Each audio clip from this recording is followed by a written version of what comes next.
ವೀಕ್ಷಕರ, ಚಿತ್ರದುರ್ಗ ಜಿಲ್ಲೆ ಮೊಳಕಾಲ್ಮೂರು ವಿಧಾನಸಭಾ ಕ್ಷೇತ್ರದ ಯುವ ಕಾಂಗ್ರೆಸ್ ಅಧ್ಯಕ್ಷರಾದ ಧನುಂಜಯರವರು ತಾಲೂಕಿನ ರಾಯಪುರ ಗ್ರಾಮದ ಅಲೆಮಾರಿ ಕಾಲೋನಿಗೆ ಭೇಟಿ ನೀಡಿ ಕರ್ನಾಟಕ ಜಾನಪದ ಅಕಾಡೆಮಿ ಪ್ರಶಸ್ತಿಗೆ ಆಯ್ಕೆಯಾದ ಹಗಲುವೇಷ ಕಲಾವಿದ ಶ್ರೀನಿವಾಸರವರನ್ನು ಭೇಟಿ ಮಾಡಿ ಸನ್ಮಾನಿಸಿದರು.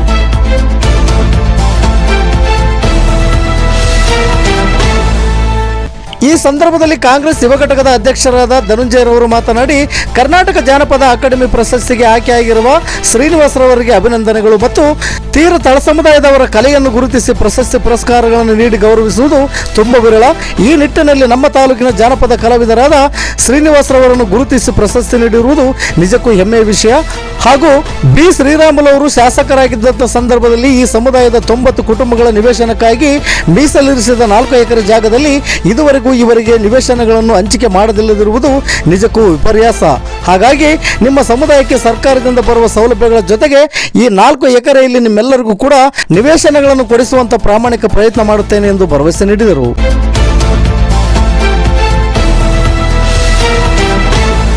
ಈ ಸಂದರ್ಭದಲ್ಲಿ ಚಿಕ್ಕೇರಳ್ಳಿ ಗ್ರಾಮ ಪಂಚಾಯತಿ ಮಾಜಿ ಅಧ್ಯಕ್ಷರಾದ ನಾಗರಾಜಪ್ಪ, ಹೋರಾಟಗಾರರಾದ BS ಮಂಜಣ್ಣ ಹಾಗೂ ಸಮುದಾಯದ ಮುಖಂಡರು ಉಪಸ್ಥಿತರಿದ್ದರು.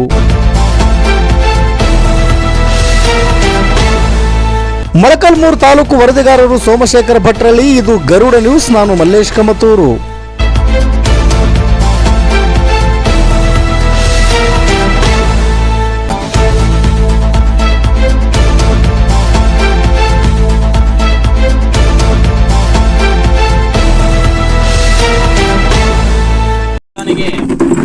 ಮೊಳಕಾಲ್ಮೂರು ವಿಧಾನಸಭಾ ಕ್ಷೇತ್ರದ ಯುವ ಕಾಂಗ್ರೆಸ್ ಅಧ್ಯಕ್ಷರಾದಂಥ ಅಮುಕುಂದಿ ಧನಂಜಯ ಅವರು ಇವತ್ತು ರಾಯಪುರ ಗ್ರಾಮದ ವಾಸಿಯಾದ ಹಗಲುವೇಷ ಕಲಾವಿದರಾದಂಥ ಶ್ರೀನಿವಾಸ್ ಅವರಿಗೆ ಕರ್ನಾಟಕ ಜಾನಪದ ಅಕಾಡೆಮಿ ಪ್ರಶಸ್ತಿಗೆ ಆಯ್ಕೆಯಾದ ಸುಸಂದರ್ಭದಲ್ಲಿ ಅವರಿಗೆ ಗೌರವಿಸಲು ಮತ್ತು ಅಲೆಮಾರಿ ಜನಾಂಗದ ಮೂಲಭೂತ ಸೌಕರ್ಯಗಳು ಮತ್ತು ಹಕ್ಕುಪತ್ರ ಮತ್ತು ಮನೆಗಳು ನಿವೇಶನ ವಿಚಾರದಲ್ಲಿ ಈ ಕಾರ್ಯಕ್ರಮಕ್ಕೆ ಆಗಮಿಸಿರುವಂಥ ಮೊಳಕಾಲ್ಮೂರು ವಿಧಾನಸಭಾ ಕ್ಷೇತ್ರದ ಯುವ ಕಾಂಗ್ರೆಸ್ ಅಧ್ಯಕ್ಷರಾದಂಥ ಧನಂಜಯ ಅವರಿಗೆ ನಮ್ಮ ಅಲೆಮಾರಿ ಜನಾಂಗದ ಪರ ಅವರಿಗೆ ಸುಸ್ವಾಗತವನ್ನು ಬಯಸ್ತಾ ಇದ್ದೀವಿ.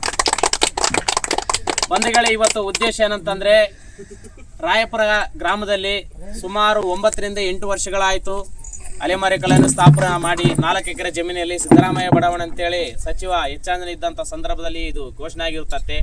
ಇದುವರೆಗೆ ಯಾವುದೇ ಕಾಮಗಾರಿ ಆಗಿರುವುದಿಲ್ಲ. ಇಲ್ಲಿ 90% 96 ಜನ ಕುಟುಂಬಗಳು ವಾಸವಿರುತ್ತವೆ. ಆದರೂ ಹಕ್ಕುಪತ್ರಗಳು ಸಹ ಇದುವರೆಗೂ ಆಗಿರುವುದಿಲ್ಲ. ಆದರೆ ಈಗ ಆಗಬೇಕಾದ ವಿಷಯ ಏನಪ್ಪ ಅಂತಂದರೆ, ಈ 96 ಜನಕ್ಕೆ ಹಕ್ಕುಪತ್ರ ಮತ್ತು ಮನೆಗಳು ಆಗಬೇಕಾಗಿದೆ. ಆದ್ದರಿಂದ ನಮ್ಮ ಮೊಳಕಾಲ್ಮೂರು ವಿಧಾನಸಭಾ ಕ್ಷೇತ್ರದಲ್ಲಿ ಯುವ ಕಾಂಗ್ರೆಸ್ ಅಧ್ಯಕ್ಷರಾದಂಥ ಧನಂಜಯ ಅವರು ಸರ್ಕಾರ ಮಟ್ಟದಲ್ಲಿ, ಕಾಂಗ್ರೆಸ್ ಮಟ್ಟದಲ್ಲಿ, ನಿಗಮ ಮಂಡಳಿ ಅಧ್ಯಕ್ಷ ಮಟ್ಟದಲ್ಲಿ ಮತ್ತು ಸಚಿವ ಸಂಪುಟ ಮಟ್ಟದಲ್ಲಿ ಹೆಚ್ಚು ಕಡಿಮೆ ಆದರೆ ಮುಖ್ಯಮಂತ್ರಿಗಳ ಗಮನಕ್ಕೆ ತಂದು ಈ ಅಲೆಮಾರಿ ಜನಾಂಗಗಳ ಮೂಲಸೌಕರ್ಯಗಳ ಉದ್ದೇಶ ಏನು ಒಂದು ಅವನು ಒದಗಿಸಿಕೊಡ್ತಾರೆ ಅಂತೇಳಿ ಈ ಅಲೆಮಾರಿ ಜನಾಂಗ ಪರವಾಗಿ ಅವರಲ್ಲಿ ನಾವು ಮನವಿ ಮಾಡಿಕೊಡ್ತೀವಿ. ಈ ವಿಷಯ ಕುರಿತು ನಾವು 2 ಅನಿಸಿಕೆಗಳು ವ್ಯಕ್ತಪಡಿಸ್ತೀವಿ. ಜಾನಪದ ಅಕಾಡೆಮಿ ಪ್ರಶಸ್ತಿಗೆ ಭಾಜನರಾಗಿರುವ ನಮ್ಮ ಶ್ರೀನಿವಾಸ್ ಯಜಮಾನರಿಗೆ ತುಂಬ ಧನ್ಯವಾದಗಳು. ಇವತ್ತಿನ ದಿನ ಅಲೆಮಾರಿ ಜನಾಂಗದವರಿಗೆ, ತಳಮಟ್ಟದ ಸಮುದಾಯದವರಿಗೆ ಗುರುಸೋದು ತುಂಬ ಕಡಿಮೆ. ಸೊ ಇವತ್ತು ಅವ್ರ ಕಲೆನ ಅವ್ರ ಪ್ರಶಸ್ತಿಯನ್ನು ಇದು ಮಾಡಿದ್ದಾರೆ.